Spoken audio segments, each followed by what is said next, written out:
আজিজ চলেছেন, কাদিয়ানীদের অমুসলিম ঘোষণা থেকে যেতে পারেন নাই। মুফতি আমিনী চলে গেছেন, কাদিয়ানীদের ব্যাপারে রাষ্ট্রকে সিদ্ধান্ত নিতে দেখেন নাই। আমরা চাই আমাদের আল্লামা আহমদ শফী জমিনে থাকা অবস্থায় কাদিয়ানীদের অমুসলিম ঘোষণা করতে হবে। যদি সেজন্য প্রয়োজন হয় সাগর পরিমাণ রক্ত দিতে আমরা প্রস্তুত, জীবন দিতে প্রস্তুত।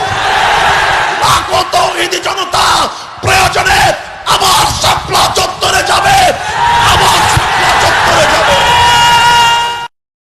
আল্লামা আহমদ শফী হায়াতে থাকা অবস্থায় তার সঙ্গে কথা না বলে বাংলাদেশ চলে না, বাংলাদেশ চলতে পারে না, বাংলাদেশ চলতে দেওয়া হবে না। পরিষ্কার কথা, কাদিয়ানীদের পক্ষ যারা নেবে, রাশেদ খান মেনন গোটা বাংলাদেশে অবাঞ্ছিত ঘোষণা করেছে। মুরগি চোরা শাহরিয়ার কবির যেখানে পাওয়া যাবে জুতা দিয়ে বাইরে সোজা করে দিতে হবে।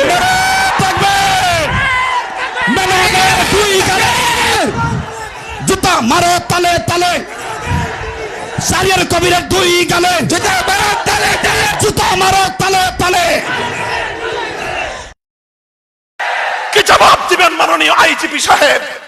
কি জবাব দিবেন মাননীয় বিচারপতি সাহেব? কি জবাব দিবেন মাননীয় প্রধানমন্ত্রী? কি জবাব আছে আপনাকে ওই গার্মেন্টসের কর্মীকে লাশ বানিয়ে মায়ের কোলে ফেরত পাঠানোর কোন কোন অধিকার রয়েছে? আপনি যদি দায়িত্ব গ্রহণ করেছেন, নিরাপত্তা দিতে যদি ব্যর্থ হন, তাহলে আপনি সসম্মানে গদি থেকে ছেড়ে যান।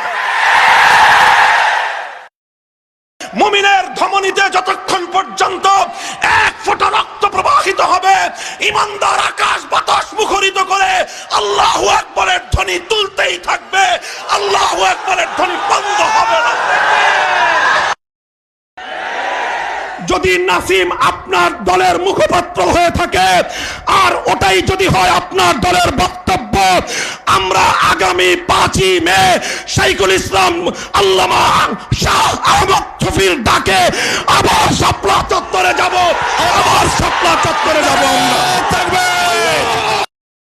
ও মুসলমান, আল্লাহ না করুন, আল্লাহ না করুন, আল্লাহ না করুন, যদি ওরা যুদ্ধের তামামা বাজিয়েই দেয়, ওরা যদি আমাদেরকে এভাবে হত্যা করতেই থাকে, ওরা যদি মুসলমানদের মসজিদগুলোকে এভাবে শহীদ করতেই থাকে, মুসলমানদের বোনদের ইজ্জত নিয়ে এভাবে যদি চিনিমিনি খেলতেই থাকে, আমার সন্তানদের রক্ত যদি এভাবে ঝরাতেই থাকে, ইসলাম রক্ষা করবার জন্য, বোনের ইজ্জতের হেফাজতের জন্য শাহাদাতের রক্ত দিতে প্রস্তুত থাকবো তো?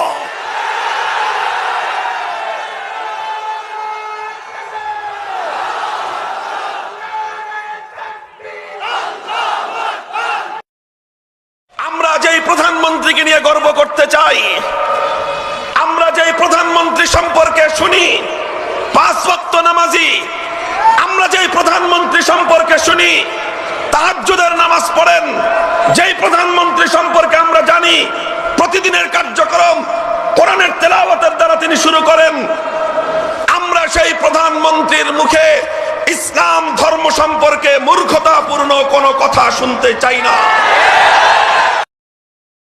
আমরা আবারও বলছি, যতদিন পর্যন্ত আমার এই মাতৃভূমিতে আমার নবীর ইজ্জতের হেফাজতের নিশ্চয়তা নিয়ে কোনো আইন প্রণীত না হবে, আমরা ততদিন পর্যন্ত এ দাবি জানিয়েই যাব, আমরা আমাদের জাতীয় সংসদে আল্লাহর নবীর বিরুদ্ধে কটাক্ষকারী কটুক্তিকারীদের জন্য সর্বোচ্চ শাস্তির বিধান মৃত্যুদণ্ডের আইন চাই, মৃত্যুদণ্ডের আইন চাই।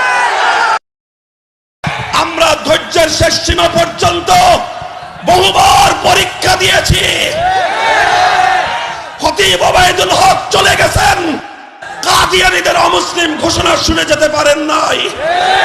শাইখুল হাদিস চলে গেছেন, কাদিয়ানীদের অমুসলিম ঘোষণা থেকে যেতে পারেন নাই। মুফতি আমিনী চলে গেছেন, কাদিয়ানীদের ব্যাপারে রাষ্ট্রকে সিদ্ধান্ত নিতে দেখেন নাই। আমরা চাই আমাদের আল্লামা আহমদ শফী জমিনে থাকা অবস্থায় কাদিয়ানীদের অমুসলিম